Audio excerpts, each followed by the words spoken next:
From the Morning Consult, why Donald Trump performs better in online polling. This is, I think, more proof of the phenomenon that I, El Rushbo, was the first to posit and name the Trump effect.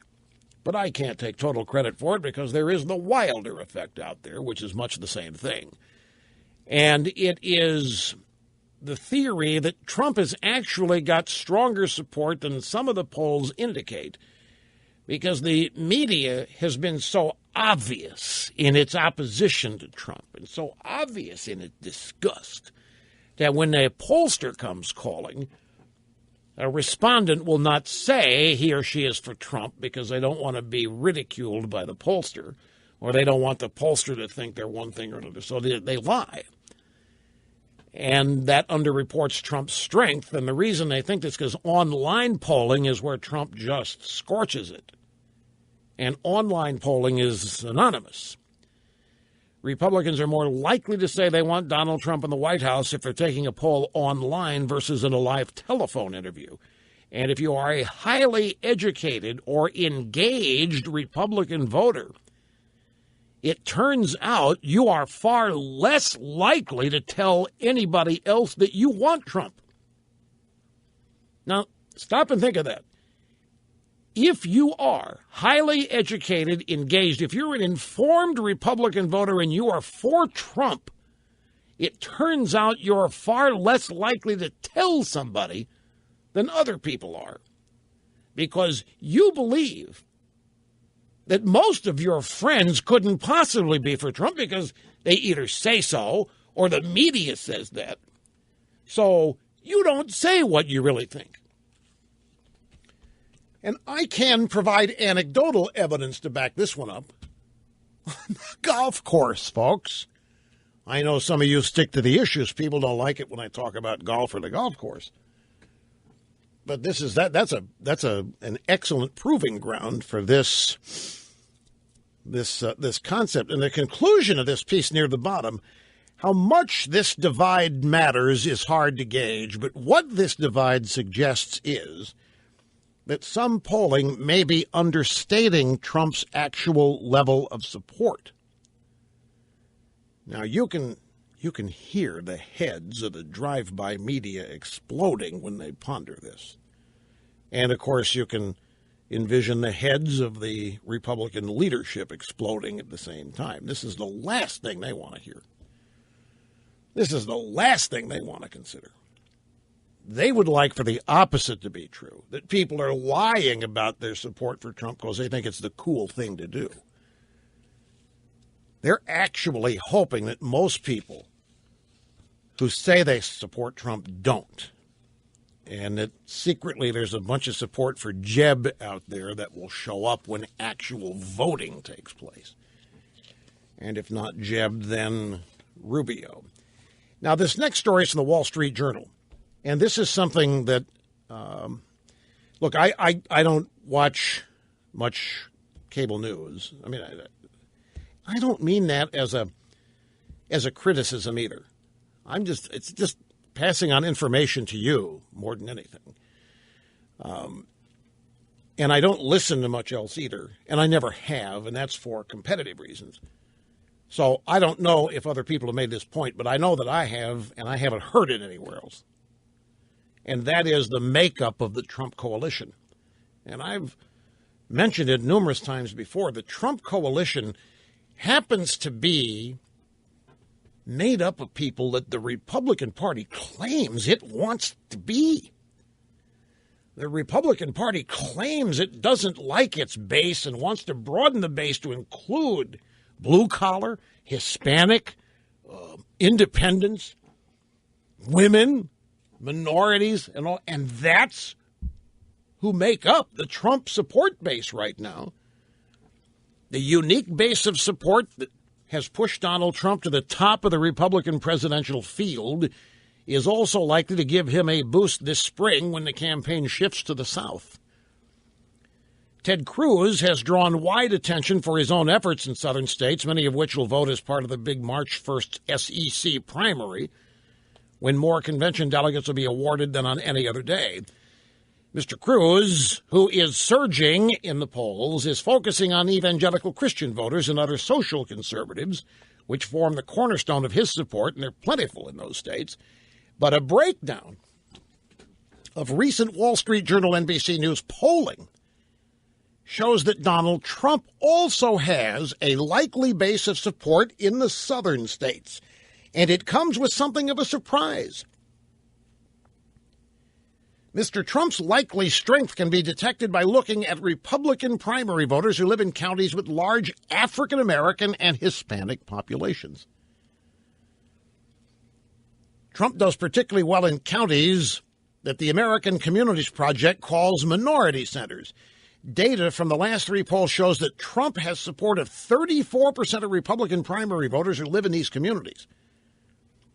Anyway, the point of all this is the Wall Street Journal has done some investigation of its own deep polling data, and they have found that the Trump base of support is all over the place.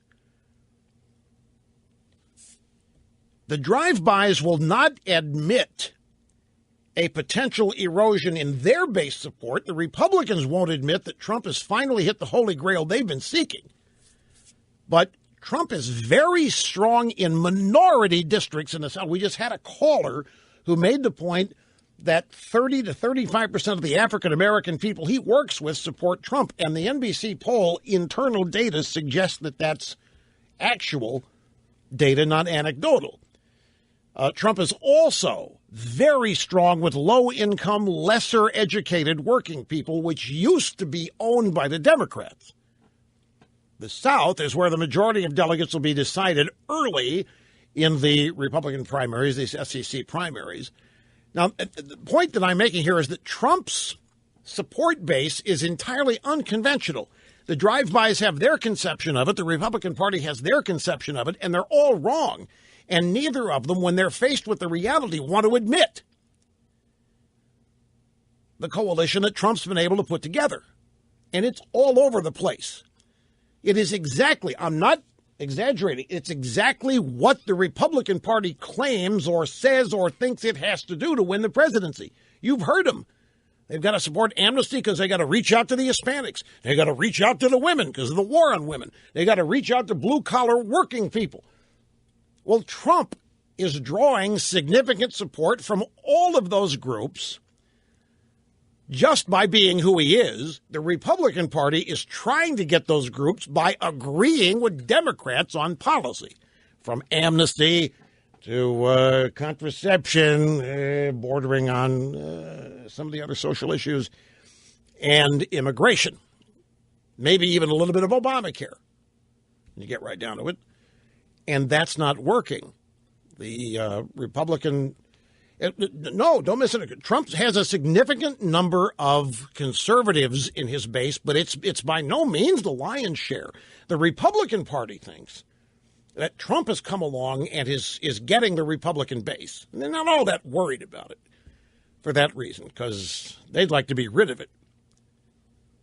But the interesting thing is that what the Republican Party claims, and what, by the way, what the media and the Democrats say the Republican Party has to do to win the presidency, which I find laughable that they actually want to help. But what they say is, you Republicans, you can't win if all you're going to get is your own voters. You're going to have to reach out. You're going to have to change who you are. You're going to have to broaden your mind. You're going to have to become less rigid. You're going to have to become open and tolerant of a lot of left-wing type groups. Otherwise, you don't have a prayer. Well, bingo. Trump is doing it not by reaching out to anybody, just being himself. Trump does not have one plan. There's not one specific plan or policy of Trump's that's aimed at a group. Trump's just taking his message out there.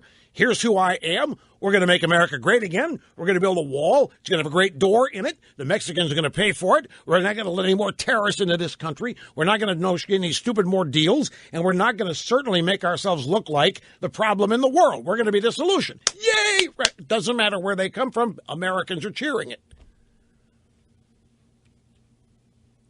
The political parties think you got to go after group by group by group. You got to have a message for this group. You have a message for that group. I have always said that I have always said believe that the way to go out and actually put together a winning coalition is just go out and speak to people as though they're Americans, and to heck with their men, women, Hispanic, Asian, black, white, gay, straight. It doesn't matter. Just go out and speak to Americans about their country. Now, granted, there are a bunch of leftists out there who aren't going to be interested, but they're still a minority. I don't care what anybody says. And it's for this reason, by the way, all these polls that show Trump loses in a election to Hillary, I'm not sure you can say that yet. Everybody wants to believe it in both parties. Interestingly, the Republicans want to believe it. The Democrats want to believe it. That's way too soon to say. There's even polling data out right now that Ted Cruz is polled even with Hillary in some of these national polls. Who would have believed 6 weeks ago? Who would have believed that? Ted Cruz? I mean, Republican Party, Democrats meeting Ted Cruz. My God, what? No more despicable, reprobate human being. Ugh. You remember the image that Cruz had with these people. Now, all of a sudden, he's in a tie with Hillary Clinton in a head-to-head race for the presidency. Meanwhile, the biggest news about Hillary is she couldn't get to the bathroom and back in one commercial break on CNN.